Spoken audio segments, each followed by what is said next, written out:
Hello and welcome to Point Taken, the Cedar Point podcast. My name is Kate and I'm your host. I'm really excited for today's topic because we are going to be diving into the Coaster Wars. Now, the Coaster Wars were really influential in the entire amusement park and theme park world. It was started by Cedar Point in the 1990s and, in my opinion, ended by Cedar Point in the early 2000s. If you're someone who really likes history and wants to know more about Cedar Point and the general history, go ahead and go back and check out episode 1. We dive into the general history of Cedar Point starting from the very beginning in 1870. But today we're just going to stick with the 1990s until the early to mid 2000s to talk about, again, the Coaster Wars. Before we get started, I want to take a moment to thank you so much for listening to this podcast. Thank you for those of you who have listened to every single episode and who have shown me love. It really, truly means a lot to me.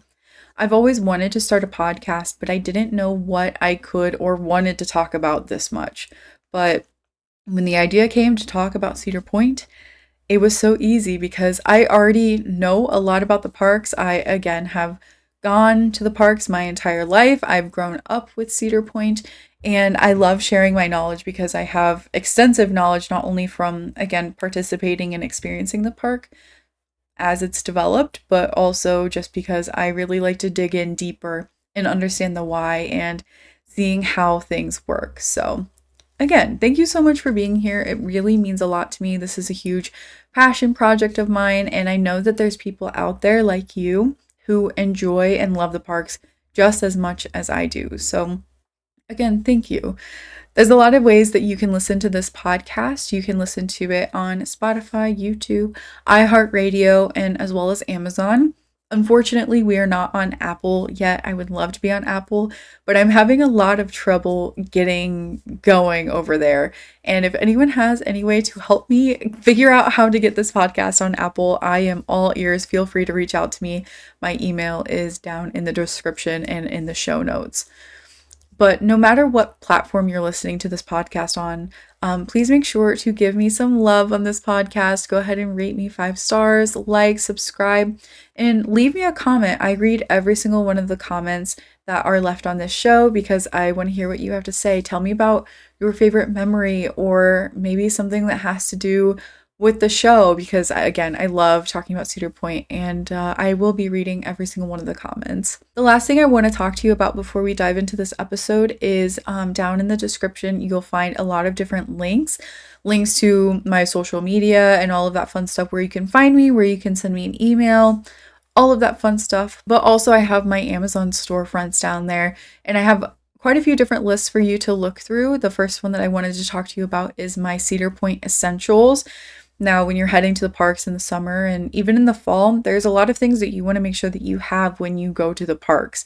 And I went ahead and made a list for you so that you can see what kind of bag I take, what kind of shoes I wear, what hat I wear, and my portable charger bank and all of that fun stuff.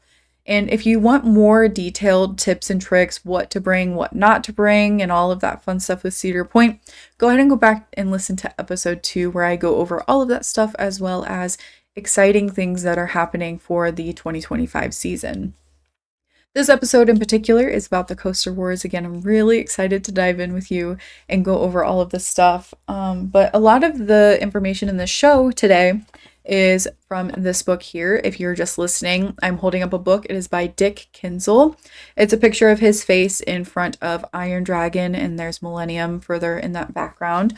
This book is called Dick Kinzel, Roller Coaster King of Cedar Point Amusement Park. There's a lot of really fun stories and information in this book that have to do with the Coaster Wars and beyond. More detailed information about Kinzel's life growing up, as well as other fun things about the park, like I said. And of course, I can't go over all of the things that are in this book, but I do cover a good bit of it. So if you want to go into more depth into that book and learn more based on the things that I talked with you about today, feel free to go down in the description and check out that book and get it for yourself. All right, let's go ahead and dive into the episode. So, like I just said, the biggest name that you need to know is Dick Kinzel. Dick Kinzel had an almost 40-year-long career starting in 1986. He basically went to high school. He grew up in Toledo, Ohio, and he graduated from high school and decided to go to college. But unfortunately, he didn't really stick with college too much, ended up dropping out, and decided to go straight into the workforce. He started applying at a lot of different jobs in the area, but he was really excited to work and apply for jobs in entertainment. For example, he applied at Walt Disney World in Orlando, Florida, and unfortunately, he did get a rejection letter. And by the way, the rejection letter is in the book that I showed you that I used for this show. He also applied to Cedar Point, which he was also rejected from. He applied a couple of times to Cedar Point, but finally there was one time where his application was actually in the rejection pile. Someone walking by, someone in the office happened to see his resume and decided to give him a chance. They offered Dick Kinzel a job at working in food service, being a food service supervisor. They offered him a job working $1.35 an hour. This is in the 80s. It's crazy to think about. I went ahead and plugged that into the inflation calculator, and that comes to about 1446 USD here in 2025. Basically, he started off as a food services supervisor, then he became director of operations at Cedar Point, then vice president and general manager at Valley Fair. Valley Fair is super important. And finally, president and CEO of Cedar Point. Valley Fair is really important because in Kinzel's early career, he spent a lot of time bouncing back and forth between Cedar Point and Valley Fair to learn more about what it means to run a business. Now, again, he was a college dropout. He had a lot of missed information that he needed to make up for, and he worked very hard to get caught up. He learned a lot at his time in Valley Fair. Valley Fair is a park out in Minnesota. It is a 90-acre park. And in 1978, Kinzel was actually part of the process to do a merger and create the company Cedar Fair. Now, Cedar Fair comes from combining the names Cedar Point and Valley Fair. They became the very first parks in the chain that we know and love today. And in fact, last year in July of 2024, there was another merger that was completed between Cedar Fair Parks and by Six Flags. They are now considered equal and under, I believe it's now formally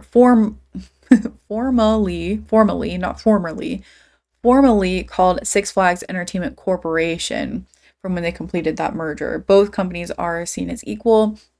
And as of now, we haven't really seen the effects of what it really means for them to be merged, other than, normal park operations, opening new rides, shutting down old rides, and also creating that all park passport where you can get a pass to go to all Cedar Fair and Six Flags parks, which is a crazy pass to have because there's so many parks that you can attend. By 1990, the park, Cedar Point specifically, had more roller coasters and rides than any other park on the planet, operating a variety of thrill, family, and kids rides.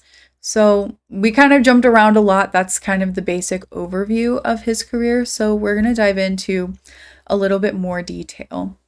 Kinzel believed that Cedar Point was an amusement park, not a theme park. There's a difference there. Amusement parks would be parks following under those categories of Cedar Fair, Six Flags, all of the kind of parks that focus more on like roller coaster rides, whereas theme parks are parks that are themed towards like specific brands, corporations. Think like Disneyland, Disney World, Universal Studios. Those are considered theme parks. And so Kinzel believed that it was better to buy larger, higher performing coasters than it was to spend money, or in his words, waste money on theming. And so they focused on creating a unique visual personality. So a lot of the rides throughout this era are not themed, but they do have like a ride color scheme and some sort of like character to them. But that's not where the focus was. They took the money and put it into building the best coasters that they possibly could. At one point, Kinzel took a trip down to Opryland, which is in Nashville, and went with a colleague and found out there was a new type of coaster that was being installed at Opryland. It officially premiered for the very first time at Knott's Berry Farm in Buena Park, California. And here is where Kinzel learned about aerodynamics, which is also a really creative name for a roller coaster company. We call it Aero, but it's Aerospace Dynamics, which as you know, aerodynamic. It's really clever. And so at that point, he learned about Aero and met with the president and chief ride designer, Ron Toomer. And they ended up making a deal to open Corkscrew at Cedar Point. And Kinzel said, just add another element to what you have at Opryland and make it bigger and better, and we'll take it. Which, remember that detail, make it bigger and better, and we'll take it. They wanted that ride because they saw the benefit of having a ride like that at Cedar Point. And they also wanted to give people a reason to choose to come to Cedar Point rather than going to Opryland or Knott's Berry Farm. So what they ended up doing was adding an extra loop at the bottom of the very first hill, and they actually opened it up the following season in 1976.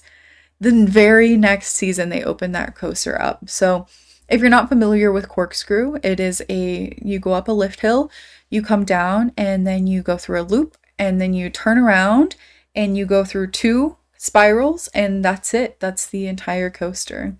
So it was the very first coaster at Cedar Point to have an inversion in the park. They noticed at the other parks that they had rides similar to this, that there were so many people waiting in line for this kind of ride that it would clog up the midway, and they didn't want that. At Opryland, a lot of the elements of the coaster were actually hidden, and only riders or the people who were waiting in line could see them. And at the time, rides typically used what you would consider to be cheap land to store the ride queues and the actual ride elements. And so you wouldn't really get to see what ride you were getting on until you were actually in line for it. And Kinzel made a point to make it a part of the park experience, make it a part of the midway. And so that's why at Cedar Point, Corkscrew has the actual corkscrews of the ride, the inversions towards the end. Those 2 spirals are out on the midway. It's very photogenic. It is very iconic. When you look at that, you automatically know what kind of ride that is. And it also builds a lot of hype for the people who want to ride it. But for the people who maybe don't feel comfortable with the inversions or who are unable to ride, they still get to feel like they are a part of it. He wanted the ride to be an experience for everyone and deliberately placed it iconically on the midway as a landmark. He wanted it to be in your face. He wanted people to see the coaster, to get excited about it, to kind of make it a part of the experience for everyone, no matter what your intention was to ride it or not. So at the point that Cedar Point opened Corkscrew, attendance topped at the 3 million mark, and that's what eventually put Cedar Point on the map. The night before opening day, they were running the ride, getting it ready for the next day for it to premiere to the entire world, and they were running the circuits of the trains, and actually 2 of the trains ended up colliding. I'm not sure at what point on the track that they collided, but the back end of one of the trains was damaged and the front end of another train were damaged really hard. And so what they ended up doing was taking the 2 trains off of the track, and they built one good train out of the good parts that were still left over from those 2 trains. So Corkscrew was initially supposed to be a 3-train ride, but they ended up only having 2 because of the accident that took place the night before opening day. Now, listening to this, you're probably like, the night before opening day, they had a major collision. That would never fly today. You would never be able to have an accident at that level and still be able to open up the ride the next day. There's a lot more safety parameters in place to make sure that the ride is inspected and ready to go for the next day. But actually, only Cedar Point and Aero knew about the incident. They didn't have to report it to anyone. They didn't have to have the Ohio Department of Agriculture come out and inspect the ride. They just quietly took care of the issue. They didn't talk about it. They didn't report it. They didn't do any of those things because they simply didn't have to. And again, that kind of incident today would close the ride down for a significant amount of time. And I mean, we've seen it. Accidents happen. Sometimes things just don't work the way that they're supposed to. And you can see a closure and expect a closure. But back in the 70s, that just wasn't a thing. Something that's really cool that I didn't know until I was doing research with this book is that a portion of this ride actually went over Jungle Larry's safari. So there was a safari at Cedar Point. If you didn't know, or if you want more information, again, go back to episode 1. I go into a lot more detail about that. But the ride, the corkscrew went over top of the safari, specifically over top of the elephant exhibit. And I just have such a hard time processing that. I've not seen any pictures of what this looks like, but how is there enough room for elephants to be underneath corkscrew? Corkscrew today is not really considered to be that big of a ride. Again, Cedar Point opened Corkscrew in 1976 at a whopping height of 85 feet with a drop of 65 feet and goes at a speed of 48 miles an hour with 3 different inversions. Now, this was the beginning of Kinzel's story, was putting in Corkscrew. Now, was it a record breaker? Kind of. It was the first roller coaster to have inversions, and it had 3 inversions, but he kind of gets the bug for roller coasters and starts putting in more and more and more. Based on the media attention that Corkscrew was getting when it officially opened to the public, Kinzel kind of got the bug. He began shopping immediately for the next coaster and was set on building a twin racing roller coaster. When Gemini officially opened to the public, there was another attendance record that was broken, and they believed that they found a formula that would work. And the quote by Kinzel goes, "Give them something big and exciting and they will come." After the success of Corkscrew and Gemini, large companies that would eventually become Universal Studios and Kings Island attempted to purchase Cedar Point. They saw what Cedar Point was doing and they really wanted to be a part of that. And instead of getting bought out by those bigger companies, that's when Cedar Point took the initiative to purchase Valley Fair and become Cedar Fair in 1978. Kinzel is credited to start what is known today as the Coaster Wars by creating the world's first roller coaster to exceed 200 feet in 1985 with a Magnum XL 200, another aerodynamics coaster. So this will be the 3rd aero coaster, and just like the other coasters, Dick wanted to have a record-breaking coaster. He was really concerned, though, about the appeal of building a roller coaster that did not have inversions. Initially, the coaster was planned to be 187 feet, but the cost to put it over 200 feet and to break that record, the first roller coaster to ever go over 200 feet, was low enough that they ended up making it happen. It really wasn't a question for them. So again, Magnum became the world's first hyper coaster, the coaster going over 200 feet. In the opening year, prior to the opening year, it was not the day before, however, weeks before that, the roller coaster was set to open to the public with opening day at Cedar Point. They were running trains through the circuit, and they were having trouble getting the trains to go all the way through the circuit without sending an error. Kinzel was just walking up to the loading platform, and one coaster had just came back and for the very first time made a full and complete circuit. Again, for the very first time. And the ride operator, one of his buddies that worked with him in the office, said, "Get in." No sandbag testing, no water dummies, no nothing. After the very first circuit, Dick Kinzel got on that roller coaster and rode it.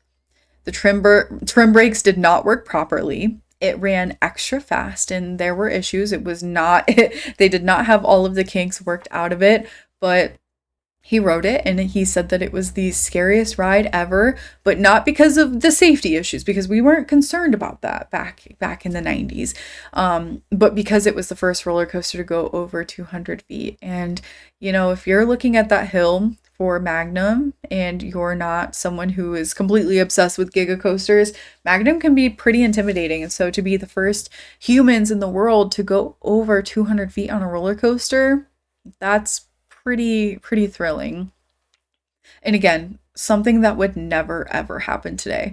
Roller coasters have to go through extensive amounts of testing, sending through multiple roller coasters for multiple days, inspections, water dummies, sandbags, all of those things just to make sure that it's properly safe for anyone to ride. But they just put him on the ride and off he went. And again, the trim brakes didn't even work. So they were flying through that coaster. I cannot even imagine what that ride was like for them. That season, when Magnum opened, they set yet another park attendance record, and they started bringing in roller coaster enthusiasts from all over the world. And they showed park operators that bigger is actually better. So the stats for Magnum: 205 feet tall, 72 miles an hour, features a lift hill, large camelback hills, a pretzel shaped turnaround, and tunnels throughout. And it also goes over top of Cedar Point Shores, which is the water park located right behind Cedar Point. At the time was known as Soak City, but is currently called Cedar Point Shores. Avid roller coaster Alan Schick said, and I quote, "I would like to say that Mr. Kinzel fired the first shot in the coaster wars, because once the other park companies saw what a big roller coaster would do for profits and the reputation of a park, many others followed. They went for the records, and we roller coaster riders ended up with some great rides as everyone else out there tried to outdo everyone else." How cool is that? That perspective really reigns true for any sort of corporations, just in general, especially if you're a consumer. Competition is good because as a consumer, we get access to the bigger, better, the products that kind of derive from friendly competition. Before we continue talking on about the coaster wars, I want to talk to you about our sponsor for the day. Nah, I'm just kidding. I don't have a sponsor yet. However, if you would like to sponsor this show, I would love to work with you. I would love to fill in a space for a sponsor. I do not have a sponsor yet, but maybe one day we will. I would love that. No, we're not talking about a sponsor. We are talking about our pet peeve pit stop. This is the part in the show where we talk about our pet peeves from the theme park and amusement park. I used the wrong term from an amusement park. And so if you have pet peeves, let me know. Tell me down in the comments what your pet peeves are. Today, this is a simple pet peeve. This is a pet peeve that to me seems like common sense. And I think the pet peeves are the annoying things that happen in the park, the more that they feel like they're common sense, the harder they are for me to deal with. And this is when people stop directly in the walkway. Instead, like, the right thing to do is just veer to the side and stop. Or do a good old-fashioned U-turn. I know U-turns are illegal here in Ohio, but you can still just give a little wrap around. You can just turn around. It's not that big of a deal. It's so frustrating to be walking through the park and people who are not thinking just stop, and then you just boom, run right into them. And then they get mad at you. And I'm like, why are you mad at me? You caused this issue. It just amazes me the amount of times people are walking either directly into others or are just near missing. And this issue becomes really prevalent, especially on the midway, because there's a lot of places where you want to walk across the midway rather down the midway, and people just walk and they don't care who's in their way. They just go. And it is so annoying. And if I had $1 for every time I got cut off, near miss, or someone just stopped right in front of me, I would buy out the platinum pass and travel and go to all the parks all the time. But you know what? Life doesn't work that way, unfortunately. Here's the Cedar secret that I have for you. Secrets from a local. Now, this one is a very serious topic. The bathrooms. There are so many bathrooms in Cedar Point, and just like any other thing, there's really good ones and there's really bad ones. And I'm going to spare you about talking about the bad ones. We're going to talk about the good ones, the good bathrooms in the park. Luckily, they are taking the time to update a lot of the bathrooms. And so we are seeing them go in and fix some of the bathrooms that do need a little updating, a little love and care.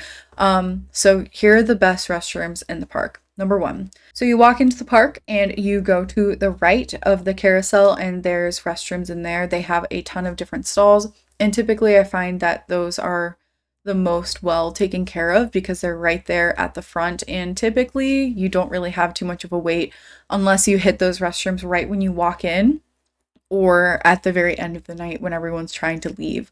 Another option at the front of the park is before you go in the gates, you walk in past security, go to the left. Those are bathrooms over there. They have a high amount of stalls.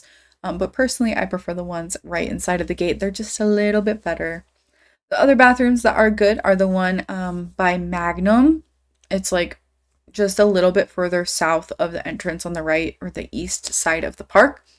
And then here's the one. Here is the best bathroom in the park. It is on the second floor of the Grand Pavilion restaurant. So you walk into the restaurant and you go up the stairs. And for me, a woman, I go to the right, and then there's a restroom right there on the left.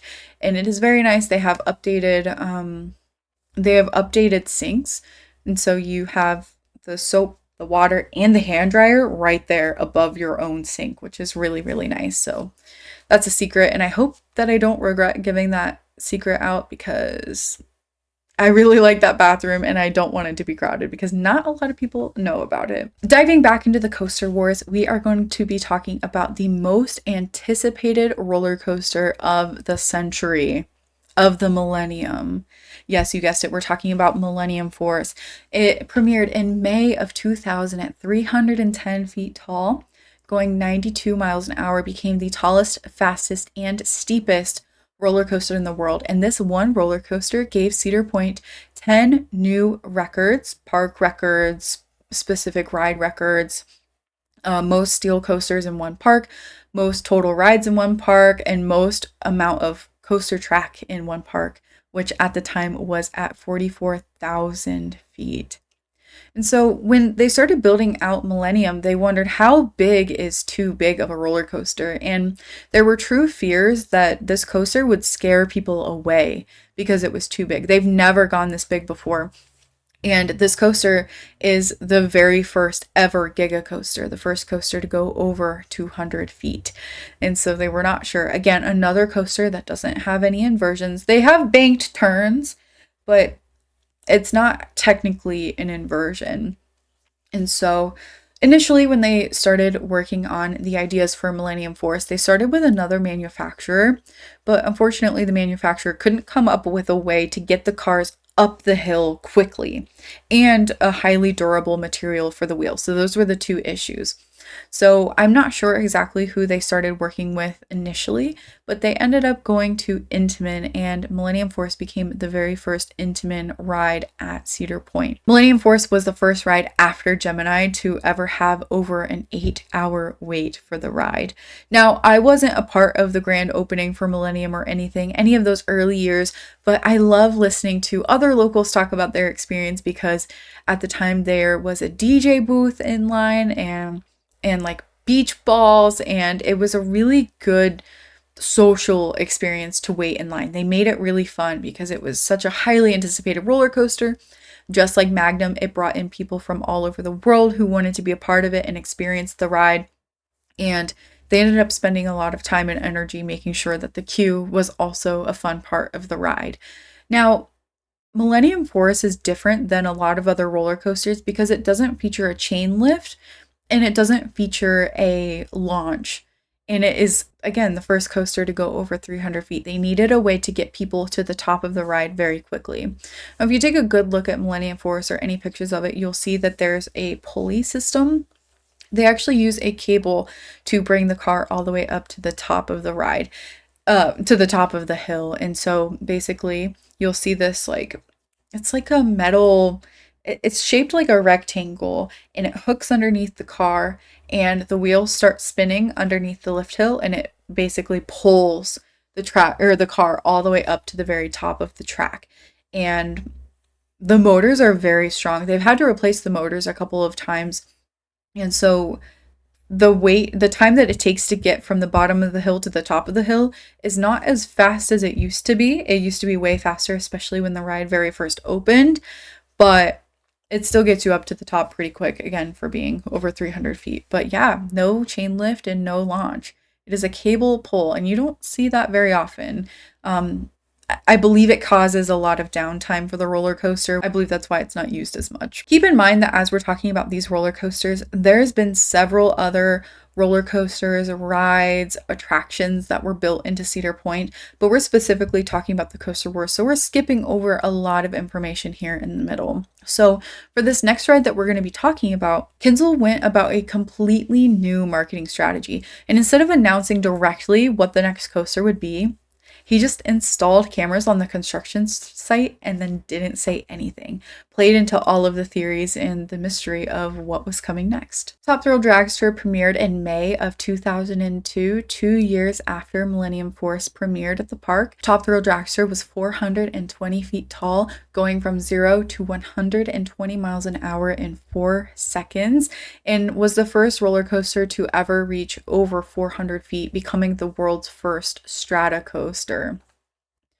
The very first season, the coaster spent a lot of time dealing with issues. There was a lot of downtime and a lot of fans who were disappointed, traveling a long way to ride the first strata coaster, only to get to the park to find out that it was down, not running, not working.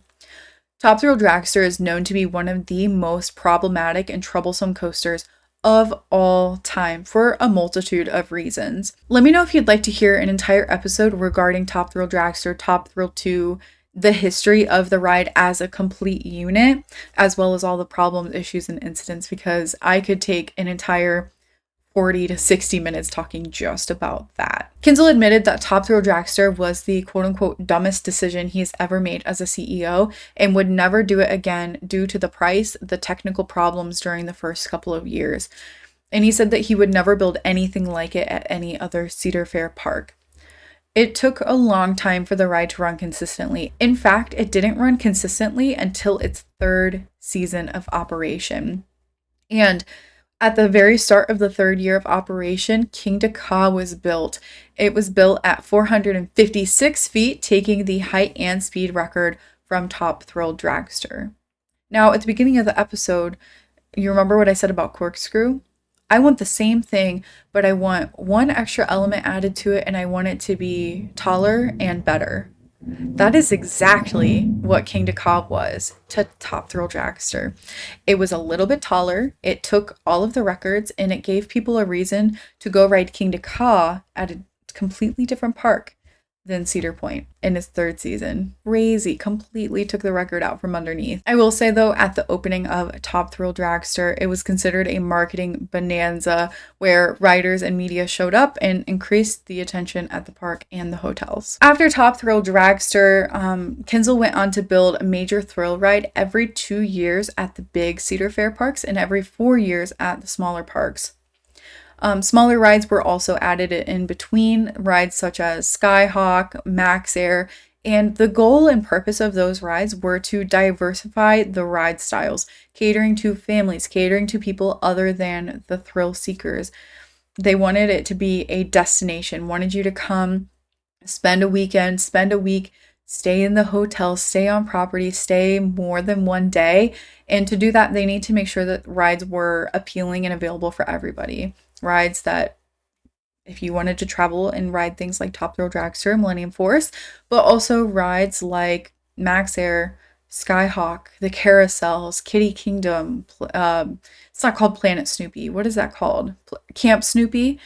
Those smaller children's areas. They really developed those areas to make sure it was a more well-rounded park that had a lot to offer rather than just the thrill rides or just the smaller children's rides. As Cedar Point was chasing all of these records, other parks and franchises were right behind Cedar Point, also trying to beat them to the records. While other parks did release and debut coasters that also hit the same records, it was never before Cedar Point. Cedar Point always hit the record, and then the other parks would follow. Cedar Point was specifically the park that has proven that they are the cutting edge of amusement parks. And now, that's not my quote. That is a quote from that book that I told you I was talking about from. But Cedar Point specifically, Kinzel takes a lot of pride in the aggression and the success that he had as he was planning out the parks. So the next coaster we're going to talk about was the very first coaster in Kinzel's reign that did not set any of these height or speed records, because we hit the 200 feet mark, the 300 feet mark, the 400 feet mark. What was next? Surely Kinzel was not going to make a ride that was higher than 400 feet, especially after all of the problems that especially after all of the problems that Top Thrill Dragster has come up with. So what's next? What ended up being next was Maverick, a ride that was based around terrain and speed. It opened in 2007. It was a ride by Intamin with a top speed of 70 miles an hour. Now, this is the first and only ride that Kinzel has ever named. He named it Maverick after a TV show from the 50s that he enjoyed watching as a kid. And in fact, the trains were named after the top four characters on the show: Bart, Brett, Samantha, and Bo. And an even more fun fact is that Kinzel's children, his two boys, are named Bart and Brett as well after the TV show. I'm not really sure where I heard this. I don't know what my source is or anything like this. It's just something that I have picked up over the years. But they wanted to make sure that Maverick's top speed was 70 miles an hour. They wanted it to be fast and they wanted it to be low to the ground and kind of going through all of the different terrain throughout the ride. And so they were not able to let the coaster go 70 miles an hour and go through the terrain. And so you hit 70 miles an hour after the second launch coming out of the tunnel. And what happens with the ride is you come into the tunnel underneath, like where the loading station is. You stop, you see railroad tracks, and you hear a train, and you take off. You launch for the second time, and you go up, you hit 70 miles an hour, and then you hit trim brakes. So the second that you hit that top speed, they slow your roll, bring you back, and then push you through the rest of the course going under 70 miles an hour. But you do hit that top speed out of that second tunnel. That was how that they were able to do it, which I thought was really funny. But yeah, you hit the trim brakes before you go over the water. Another fun fact about Maverick is that there used to be an entirely other element on this ride, another portion of the ride. It was called the Heartline Roll. And it's a twist where your heart stays in the center of the roll of the motion and the train kind of moves around as you flip upside down. And so as they were going through the testing processes, it was deemed too forceful on the trains, but also on people. It was predicted to cause lots of issues with durability to the track and to the trains themselves. And it was actually removed before the ride ever opened. Not a single soul ever got to ride Maverick with the Heartline Roll attached to it. They decided to take it out. They didn't even test people on it because it was considered to be too much. So the Heartline Roll was removed, and it was actually found a couple of years ago in Mansfield, Ohio, which is about, I'd say, a little over 60 miles south, or a little under 60 miles south of Cedar Point. They ended up having to scrap it because roller coaster enthusiasts were coming to visit the Heartline Roll. For what reason, I don't know. I got a good enough look at it on a picture that I saw. I don't need to go see it in person, but they ended up scrapping it. And so as far as I'm aware, it no longer exists. But once the media found it, it was it was too late. So Maverick is said to end the coaster wars because there was no taller. You could not go taller than Top Thrill Dragster and be safe and reliable at the same time. And so Maverick is said to be the punctuation, the end to the coaster wars, because Cedar Point said, we don't need to go taller and faster. We are the innovator of ride technology. This is the direction that the company is going, and this is the way that amusement parks are going, which I thought was pretty cool.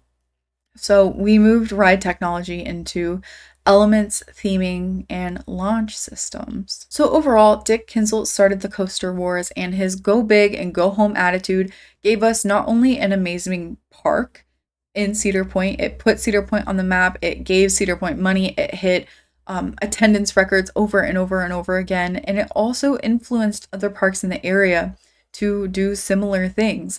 There's a lot of parks out there that have amazing giga coasters that are on my roller coaster bucket list. There's lots of amazing launch style rides that I would love to do. Lots of especially mock style rides. Oh my gosh. If Cedar Point would bring a mock ride into the coaster lineup, I would be so cool.